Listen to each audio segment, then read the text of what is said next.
हम लोग पिछले क्लास में बहुत सारा संख्या के बारे में पढ़े थे। चलिए थोड़ा सा देख लेते हैं शुरू से। अंक 0 1 2 3 4 5 6 7 8 9 को होता है।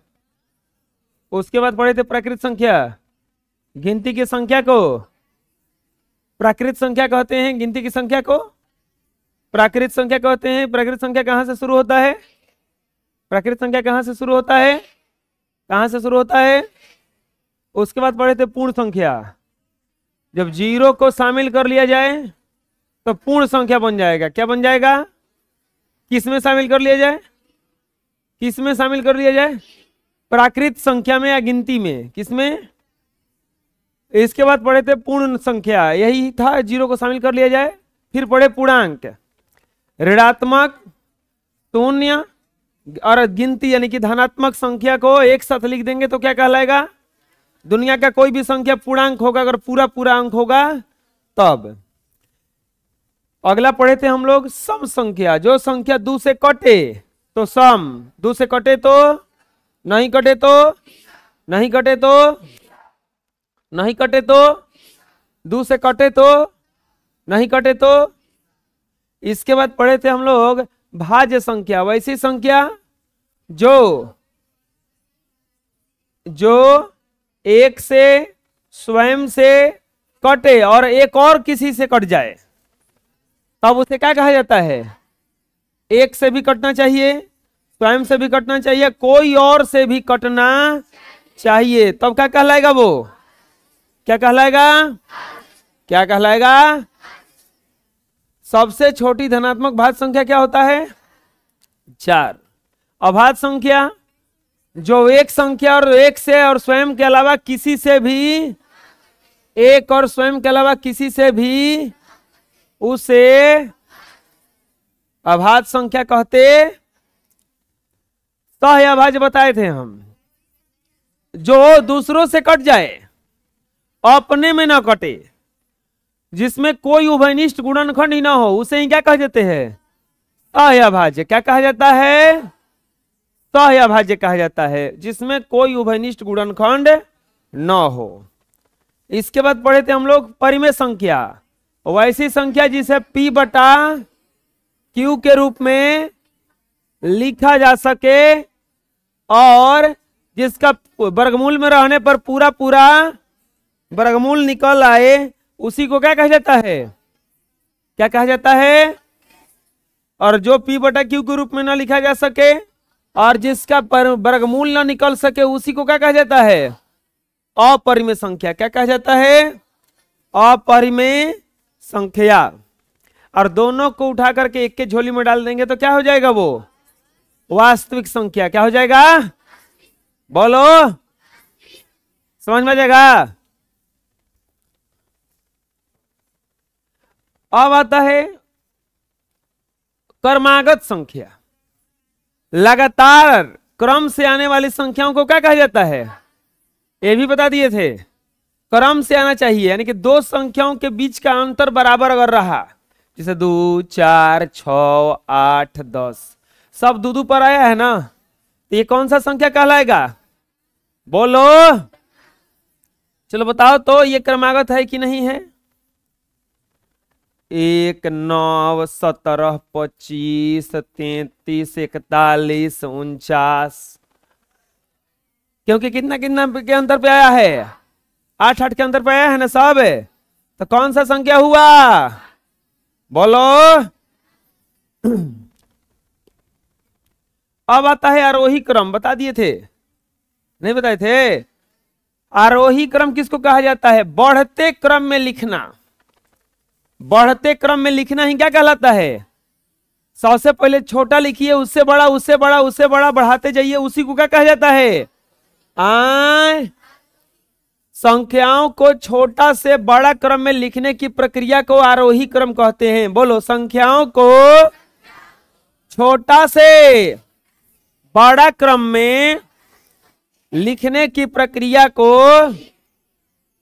आरोही क्रम कहा जाता है।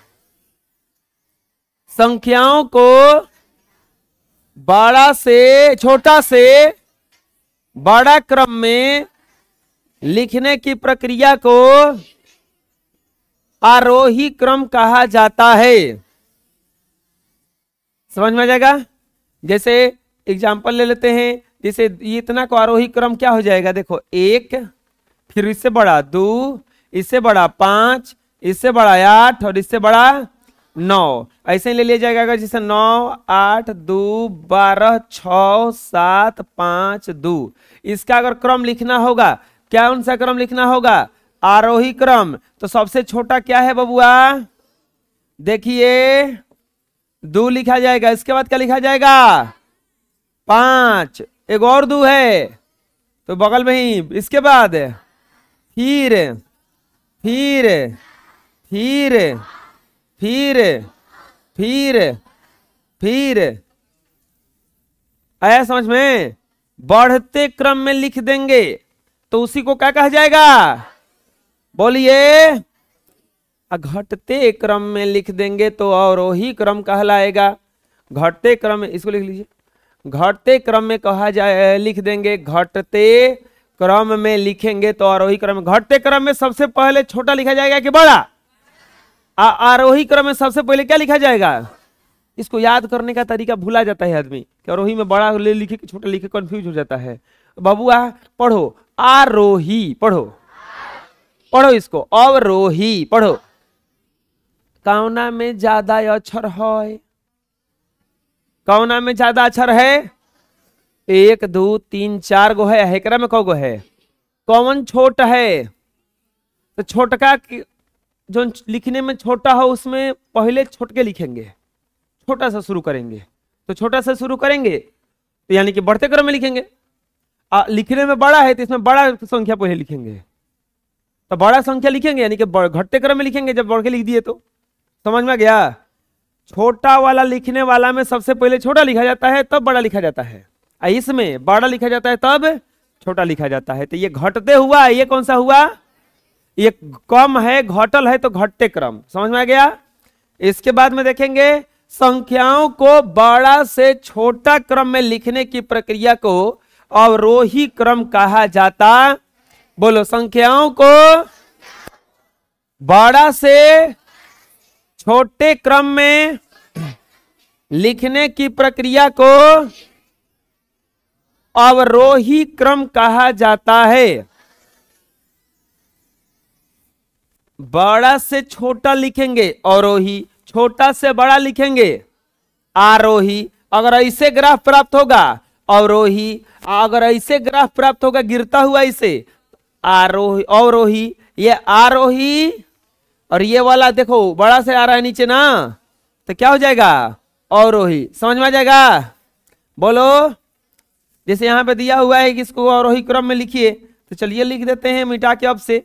हाँ, तो बोलिए क्या लिखा जाएगा? सबसे पहले 9, फिर क्या लिखा जाएगा? फिर क्या लिखा जाएगा? फिर हो गया ना? फिर आया समझ में? आरोही क्रम बड़ा से, अवरोही क्रम बड़ा से क्या किया जाता है? छोटा। चलिए एक और लिखते एग्जाम्पल।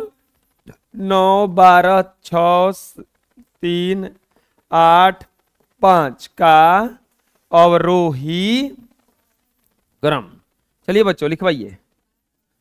सबसे पहले क्या लिखा जाएगा? फिर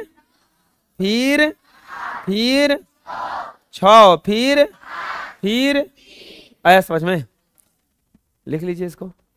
नेक्स्ट, शून्येतर संख्या किसको कहा जाता है? शून्येतर संख्या जब पहले लिखवा दी है सब ना, भर सकम कहते कि पहले ही बताओ तीसरों किसे। शून्येतर संख्या किसे कहते हैं?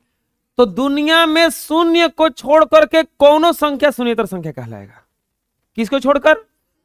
शून्येतर का मतलब होता है शून्य प्लस इतर, शून्य प्लस इतर, शून्य प्लस इतर, शून्य प्लस तीर। शून्य का मतलब होता है 0, इतर का मतलब होता है छोड़कर। इतर का मतलब क्या होता है? इतर का मतलब क्या होता है?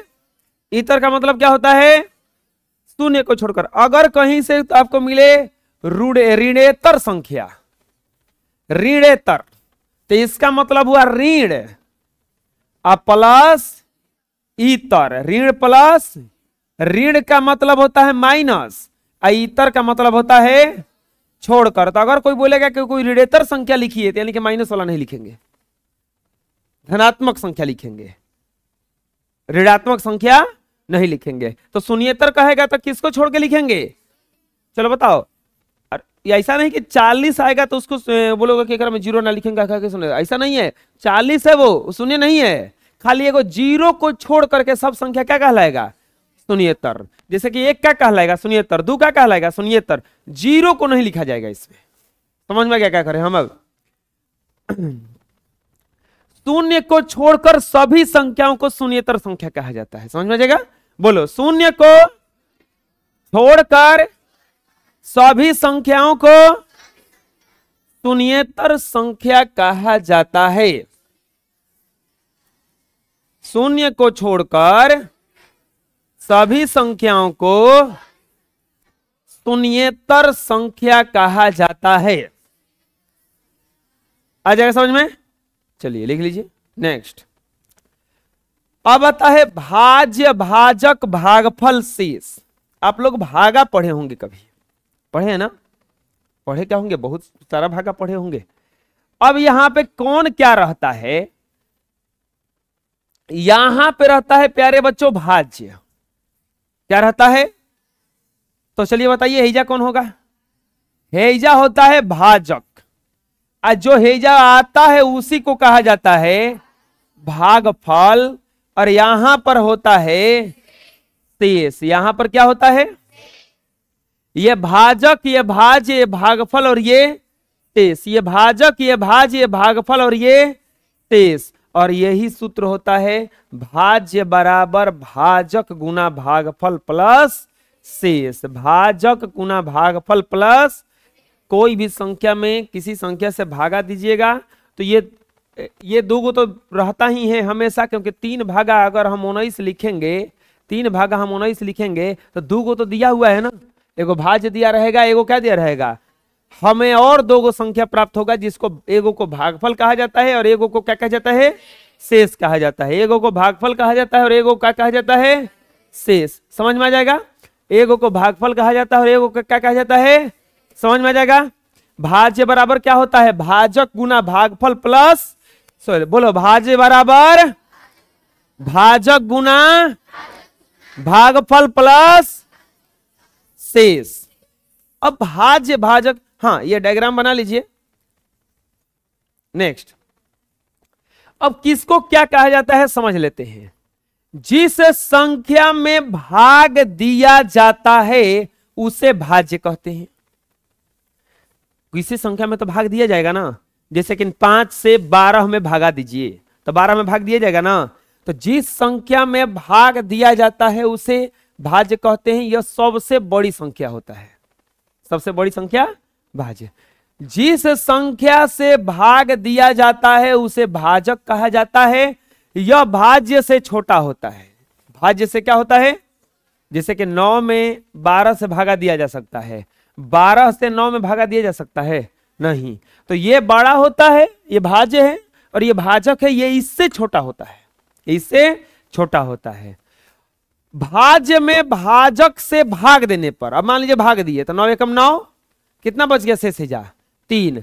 भाज्य से भाजक में भाग देने पर जो प्राप्त होता है उसे भागफल कहा जाता है। तो ये एक क्या हुआ यहां पे? भागफल। यह भाजक या शेषफल से बड़ा या छोटा होता है, लेकिन हमेशा भाज्य से छोटा होता है। ये एक हो सकता है इससे बड़ा हो जाए। अब मान लीजिए कि ऐसे भागा अगर आ गया 3 भागा 12, 3 चौके, देखो तो ये कट गया। इससे भागा बड़ा हो गया कि नहीं हो गया? 3 से जो आया बड़ा है ना, तो हो सकता है बड़ा, लेकिन इससे जो है हमेशा क्या रहेगा? छोटा रहेगा। इसके बाद शेषफल। भाज्य में भाजक से भाग देने पर जो बच जाता है, ये बच गया ना, अब इसका कुछ नहीं किया जा सकता है, उसे ही शेष कहा जाता है। यह भागफल से छोटा या बड़ा हो सकता है, लेकिन भाजक से हमेशा और भाज्य से हमेशा छोटा होता है। ये सब है आपका पैटर्न कि क्या कौन सा है। चलिए बोलिए। भाज्य जिस संख्या में भाग दिया जाता है उसे भाज्य कहते हैं। यह सबसे बड़ी संख्या होता है। जिस संख्या में भाग दिया जाता है उसे भाज्य कहते हैं। यह सबसे बड़ी संख्या होता है। अगला है भाजक। जिस संख्या से भाग दिया जाता है उसे भाजक कहा जाता है। यह भाज्य से छोटा होता है। भागफल किसे कहा जाएगा? भाज्य में भाजक से भाग देने पर जो प्राप्त होता है उसे भागफल कहा जाता है। यह भाजक या शेषफल से बड़ा होता है। नहीं बोल रहे हो ना? खड़ा करा देंगे बीच में हाथ जोड़ के। नहीं बोल रही है? बड़ा होता है लेकिन हमेशा भाज्य से छोटा होता है। अब आता है शेषफल। भाज्य में भाजक से भाग देने पर जो बच जाता है उसे शेष कहा जाता है। यह भागफल से छोटा या बड़ा हो सकता है लेकिन हमेशा भाज्य और भाजक से, भाजक और भाज्य से छोटा होता है। समझ में आ जाएगा? लिख लीजिए।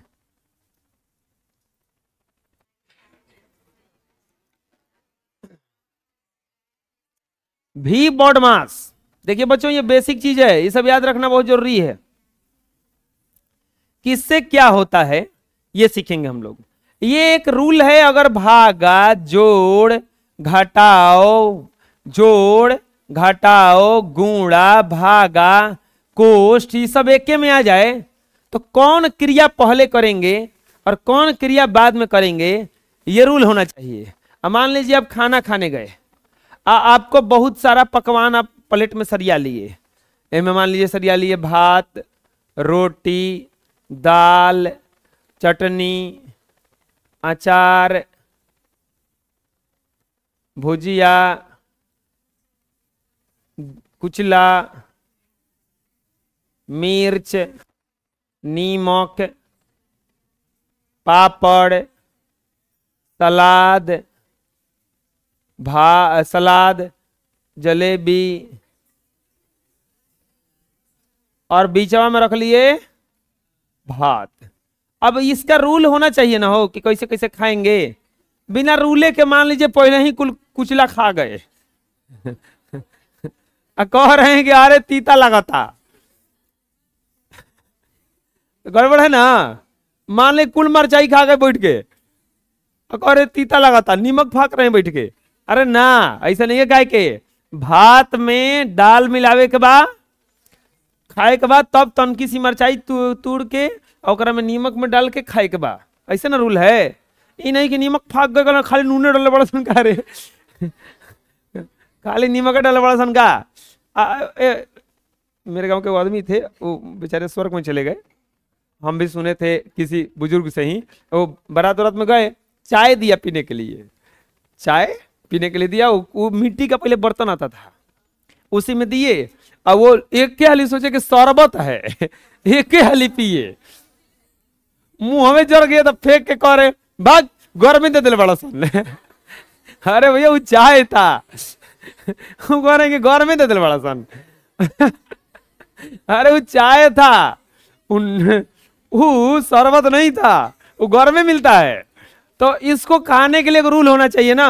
अब मान लीजिए कि पापड़ कहाँ रखना है ये भी सोचना है, कहीं सब्जी पे रख दिए कि पापड़ नहीं, पता नहीं क्या बनेगा वो एकदम।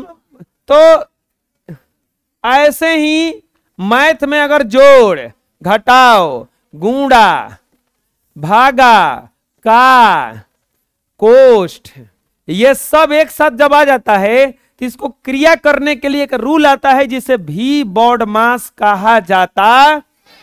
भी का मतलब होता है भाइनेकुलम, बी का ब्रैकेट, ओ से ऑफ, डी से डिवाइड, एम से मल्टीप्लाई, ए से ऐड और एस से सब्ट्रैक्ट। समझ में आ जाएगा? देखते हैं इसको। भी से होता है भाइनेकुलम, भी से क्या होता है? भाइनेकुलम। भी से क्या होता है? बोलो। भी से रेखा कोष्ठक कहा जाता है। बी फॉर होता है ब्रैकेट। बी फॉर क्या होता है? बी फॉर क्या होता है? ब्रैकेट 3 प्रकार का होता है। ब्रैकेट कितने प्रकार का होता है? बड़ा, मझला, छोटा। बड़ा, मझला, छोटा। समझ में आ गया? ब्रैकेट 3 प्रकार का होता है। ओ से होता है ऑफ। ओ से क्या होता है? ऑफ माने क्या होता है? डी से होता है डिवाइड। डिवाइड मतलब? डिवाइड मतलब? एम से मल्टीप्लाई। मल्टीप्लाई मतलब?